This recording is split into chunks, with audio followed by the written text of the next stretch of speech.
Nous commençons à télécharger. Welcome to Sangha Corporation. Des musées, nous commençons par la première dame. Non, la première dame de la République.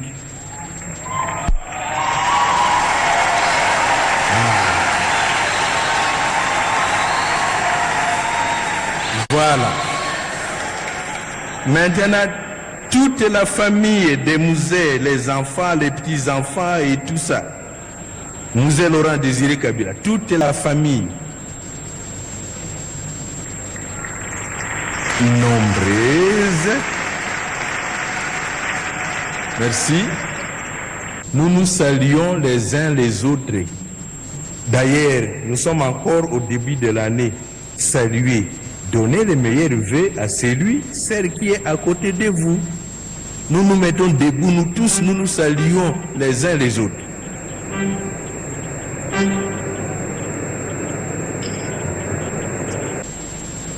Maintenant, nous accueillons les propriétaires de la paroisse, les présidents nationaux de l'ECC, les remplaçants de la paroisse.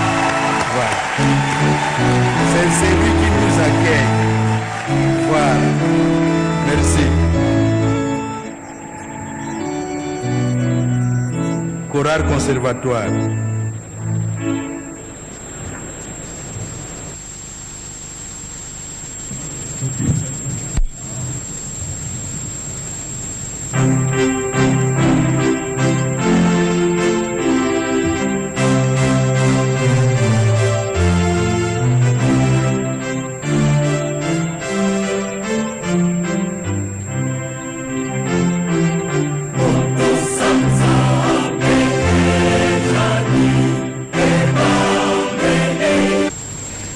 Les deux textes que nous venons de lire nous disent que la terre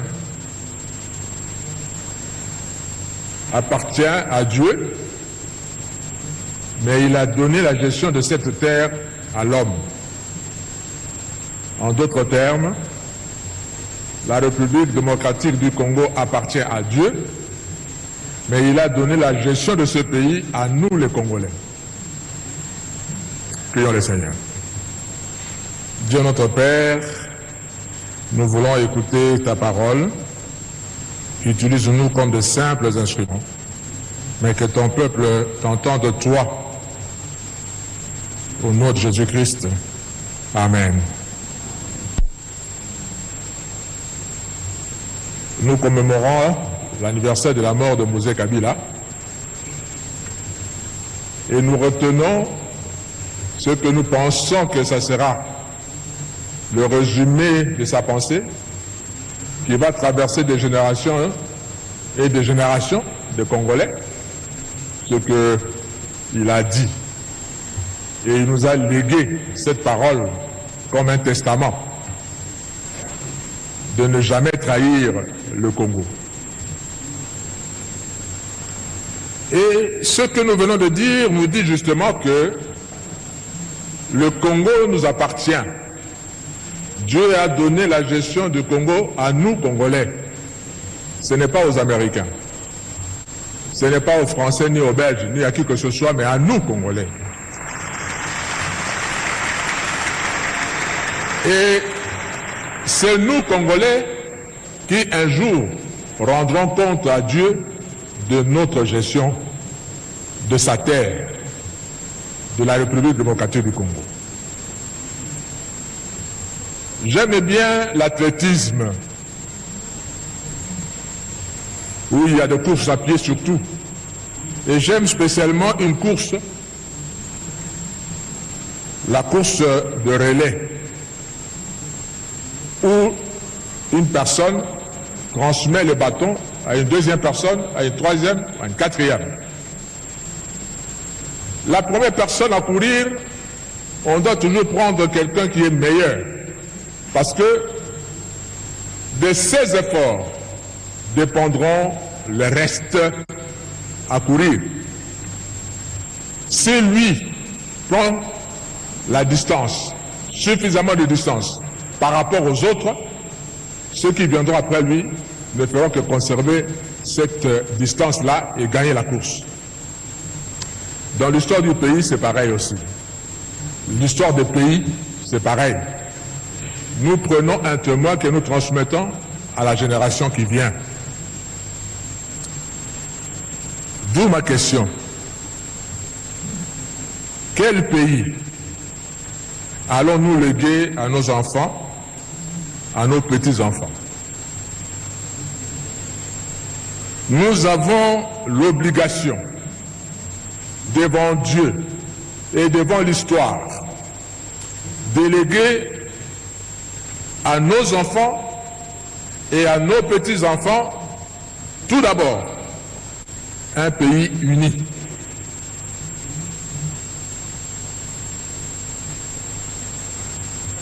Nous n'allons pas léguer à nos enfants un pays divisé.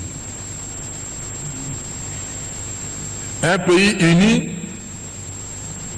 nous savons que nous avons autant de populations, autant de peuples, autant de langues, autant de cultures, mais c'est ça qui fait la force d'un pays. Quand nous pouvons nous sentir, nous tous, un, c'est ça qui fait la force d'un pays. Nous ne devons pas transmettre un territoire désuni à nos enfants, parce que nous-mêmes, nous avons reçu un territoire uni. Frères et sœurs, ne cédons pas 1 millimètre de notre pays à qui que ce soit. Nous avons cette obligation historique devant Dieu et devant l'histoire. Ce que nous avons reçu de nos pères, nous devons transmettre cela à nos enfants. Nous avons reçu un pays uni,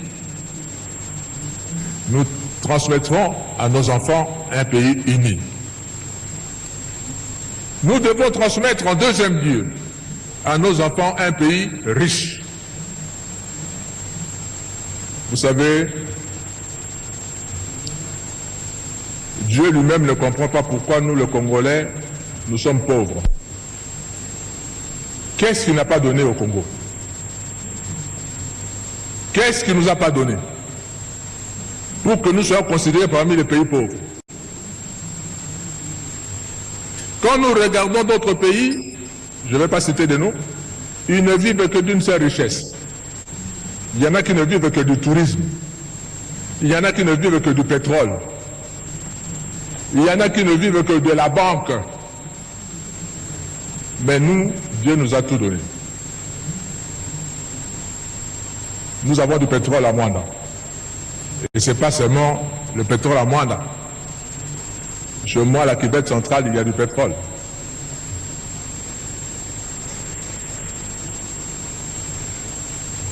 Nous pouvons vivre de ça.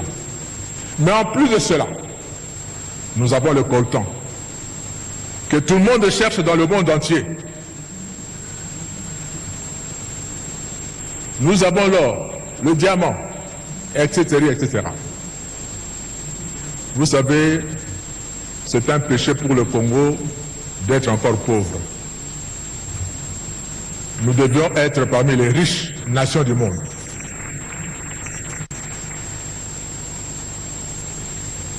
Jésus dit dans Luc chapitre 12, verset 48, « On demandera beaucoup à qui l'on a beaucoup donné, et on exigera davantage de celui à qui l'on a beaucoup confié. » Dieu nous a donné beaucoup, et il nous demandera beaucoup également. Nous devons léguer à nos enfants un pays avec une autosuffisance alimentaire. Quand vous prenez l'avion, vous circulez dans notre pays et vous regardez la verdure qu'il y a, autant d'espaces vides où nous pouvons cultiver, élever les bêtes. Et nous ne le faisons pas, et nous importons la nourriture de l'extérieur, c'est vraiment inadmissible pour le Congo. Je suis parti il y a plusieurs années au Sénégal. C'est là où j'ai vu l'effet de serre. J'entendais parler. Mais c'est au Sénégal que j'ai vécu cela. Nous étions internés à Mboro. C'est à plus de 100 km de Dakar. Dans un hôtel. Et l'hôtel s'appelait l'hôtel du lac. Et nous tous, on cherchait le lac. On ne voyait pas le lac. On a posé la question aux Sénégalais eux-mêmes, mais pourquoi vous avez donné à cet hôtel le nom de l'hôtel du lac? On dit, ben, monsieur, vous regardez juste devant la piscine, il y a une crevasse là. Oui. Il y a 10 ans, il y avait de l'eau. On traversait de ce coin à l'autre par pirogue. On pêchait des caïmans ici, des poissons ici. Mais tout cela s'est asséché. Je suis parti passer toute une semaine dans un village, à plus de 500 km de Dakar.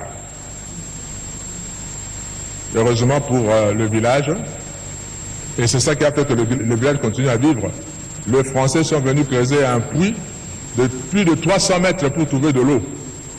Et c'est cette eau-là, ce puits-là, qui faisait vivre tout un village. Et moi, j'ai dit à celui qui me logeait, j'ai dit, ben, nous, à Kinshasa, dans certaines communes, vous creusez la terre pour poser la fondation de votre maison, vous commencez à vous battre avec de l'eau. 30 cm à peine, vous avez de l'eau. Dieu nous a bénis. Et quand j'ai vu les gens de Dakar, au Sénégal, vous trouvez des fruits partout, des pastèques, de ceci, de cela, partout. Nous, on a la grâce d'avoir autant de saisons. Quand il ne pleut pas à Kinshasa, il pleut à Goma. Quand il ne pleut pas à Goma, il pleut au Katanga, etc., etc. Et comment nous pouvons importer certaines choses? Je reconnais que nous ne sommes pas avancés du point de vue technologique. On peut importer la technologie. Mais de penser le peu de devises que nous avons pour importer à manger, c'est vraiment inadmissible pour le Congo.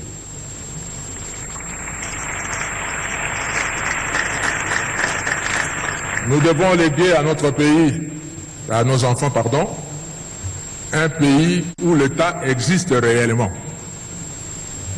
Je dis bien réellement. Parce que j'ai l'impression que l'État n'existe pas vraiment. Je vais donner juste un exemple. Nous sommes en la République démocratique du Congo, nous conduisons à droite.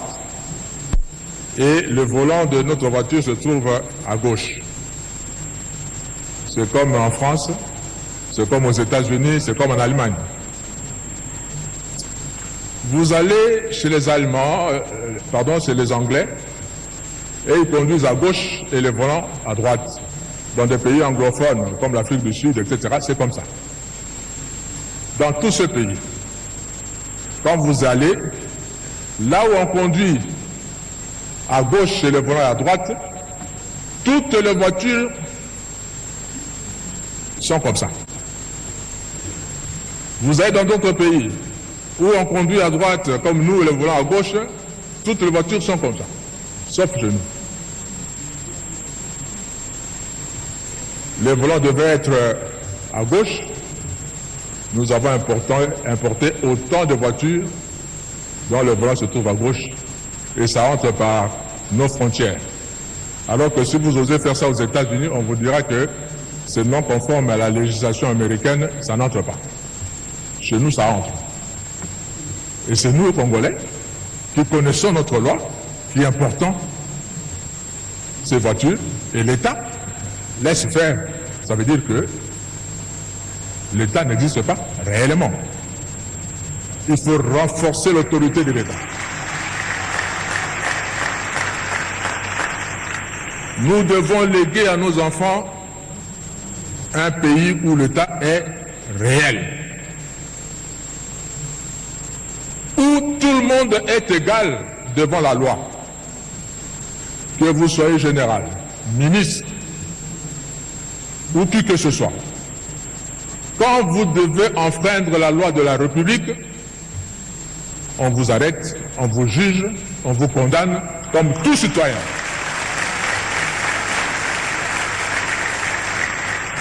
J'étais étudiant aux États-Unis à l'époque du président Reagan. Un matin, on se réveille, breaking news, toutes les télévisions. Qu'est-ce qu'il y a? On a tiré sur le président. On a vu ça en direct. Et moi j'ai dit, en bon congolais à l'époque c'était Zaïrois, je me dis, oh là là là là là là là.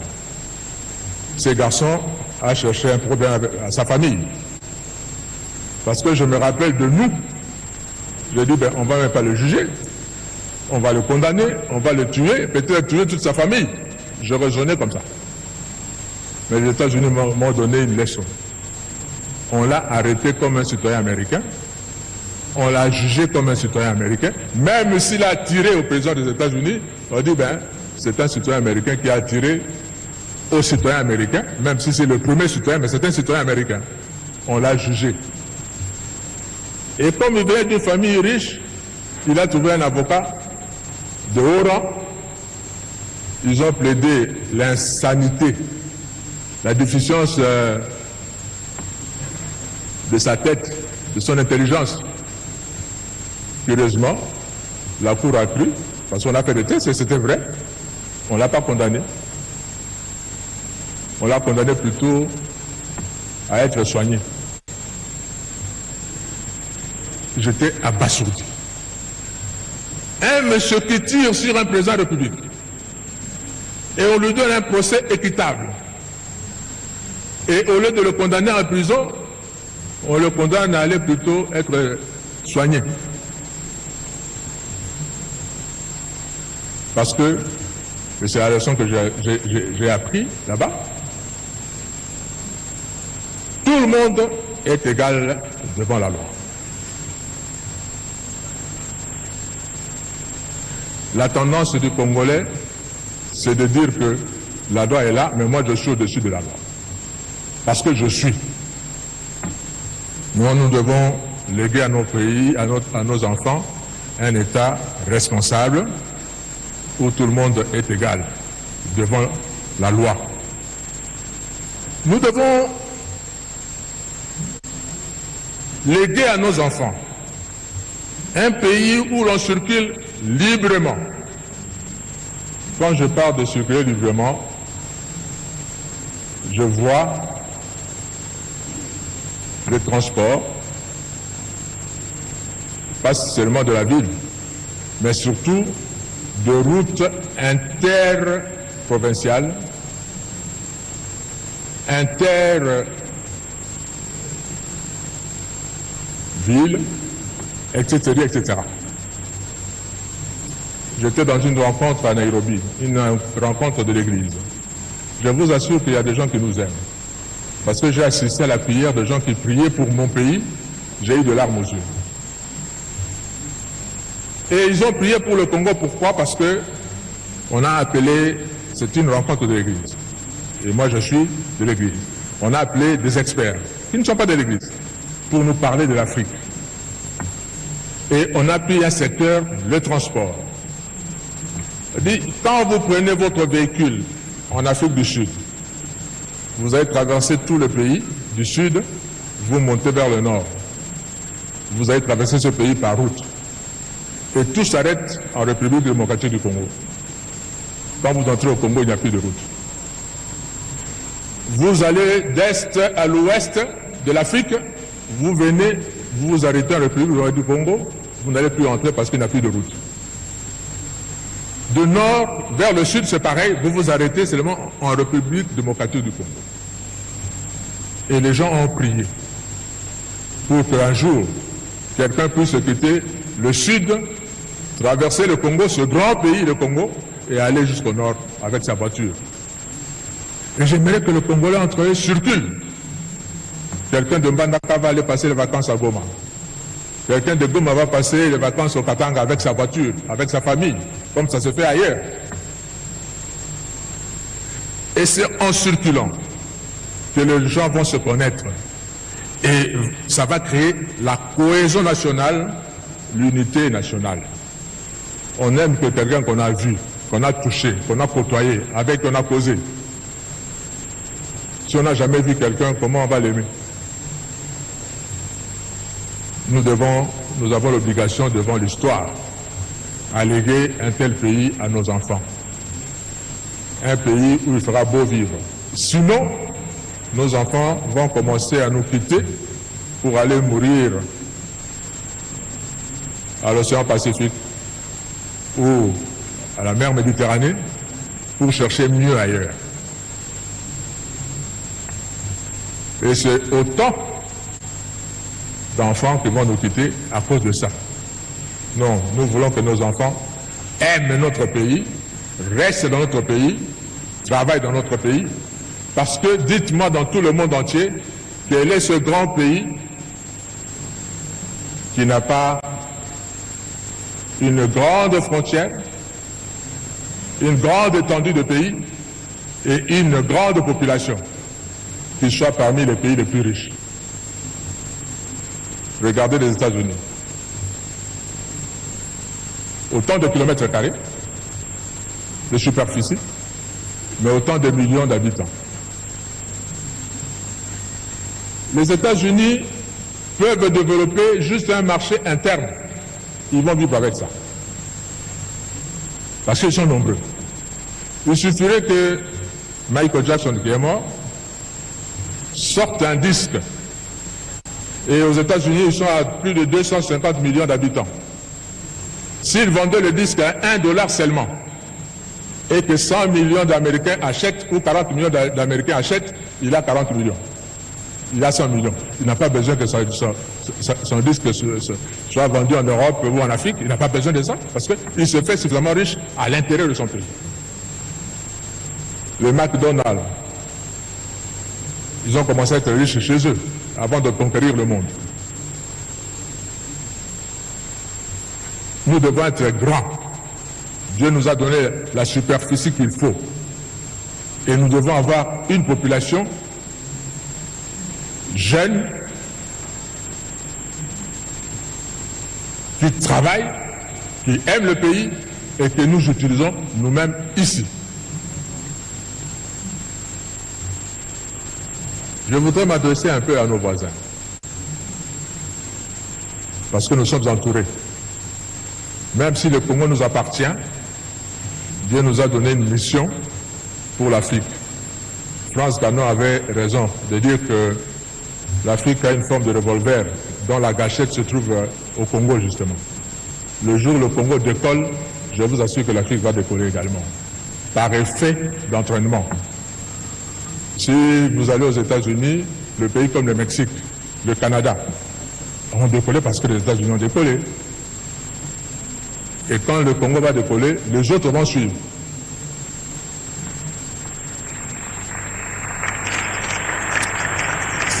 Et ces voisins, je vous dis nos voisins, Dieu vous a donné votre terre. N'enviez pas la nôtre.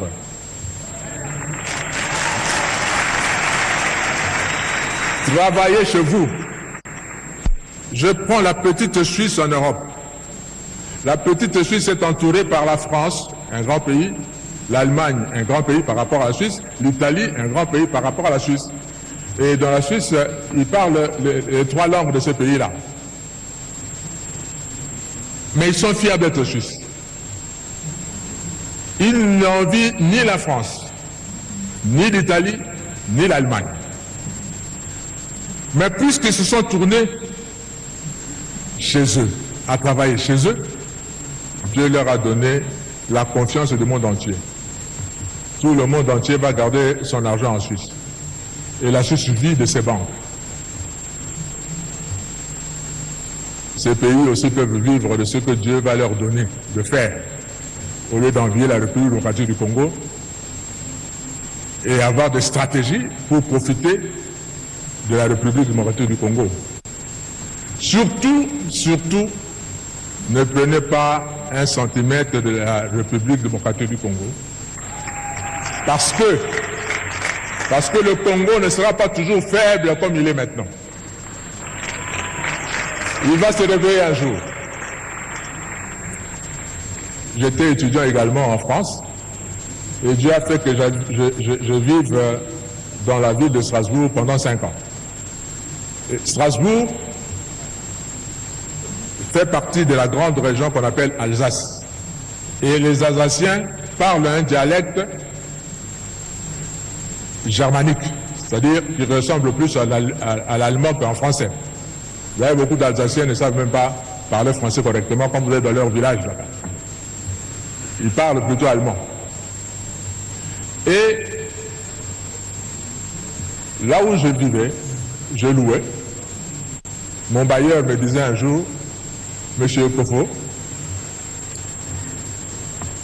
mes parents sont nés ici à Strasbourg, ont grandi à Strasbourg. Moi, je suis né à Strasbourg, j'ai grandi à Strasbourg. Et tout en vivant à Strasbourg, j'ai été 2 fois citoyen allemand et je suis redevenu 2 fois citoyen français. Je me dis comment? Parce que lors de la Première Guerre mondiale, 14-18, l'Allemagne a envahi la France et a récupéré, selon l'Allemagne, son droit sur l'Alsace qui lui appartient historiquement, parce qu'il parle la même langue. On a récupéré ça. La guerre de 18 se termine, les Allemands perdent la guerre. La France récupère son pays, son territoire. On arrive à la guerre de 40-45, pareil. L'Allemagne envahit la France et récupère l'Alsace. En 1945, l'Allemagne perd la guerre, la France récupère sa terre. Le Congo, si vous prenez, vous osez prendre une partie du Congo maintenant, nos enfants vont le récupérer les années qui viennent.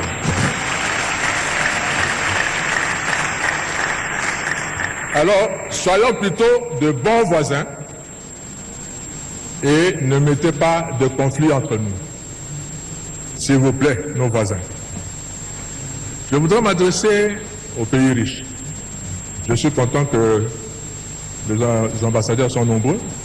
Enfin, s'il vous plaît, soyez nos porte-parole auprès de vos pays respectifs. Vous avez la technologie. Nous n'avons pas la technologie. Vous êtes riches.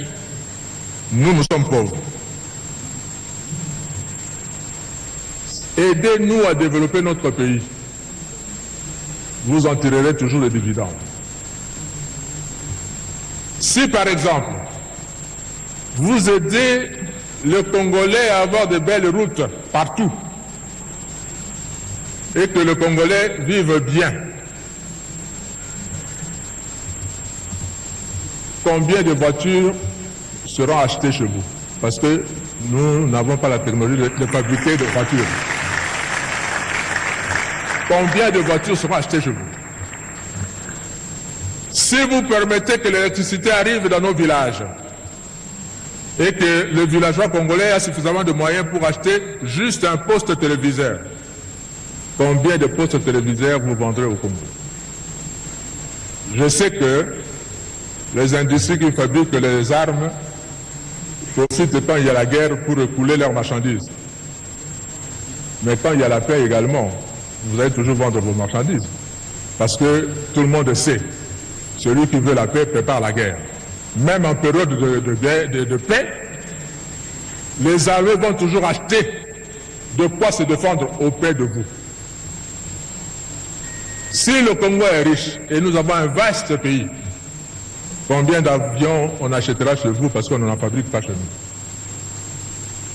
Si vous nous aidez à avoir des chemins de fer, combien de locomotives vous vendrez?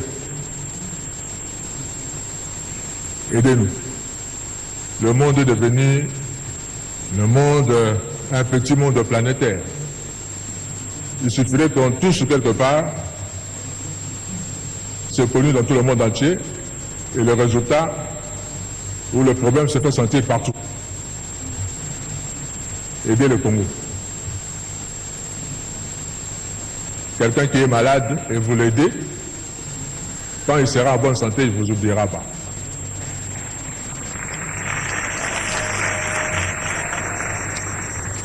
Le Seigneur m'a donné ce message pour nous les Congolais. Nous avons l'obligation de léguer un bon pays à nos enfants.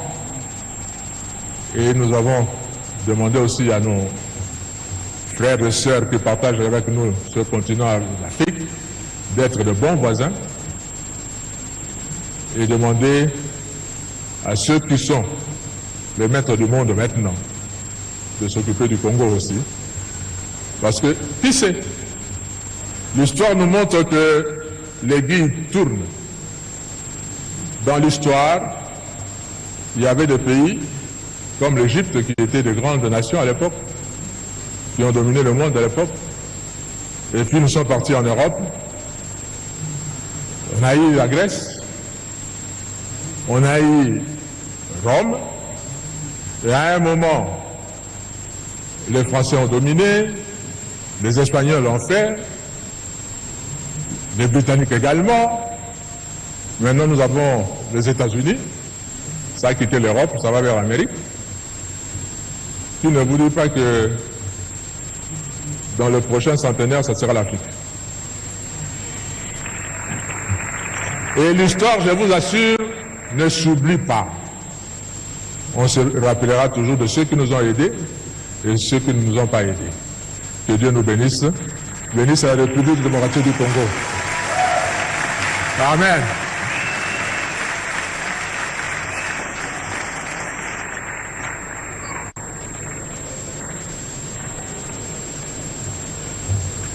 Prions pour le message.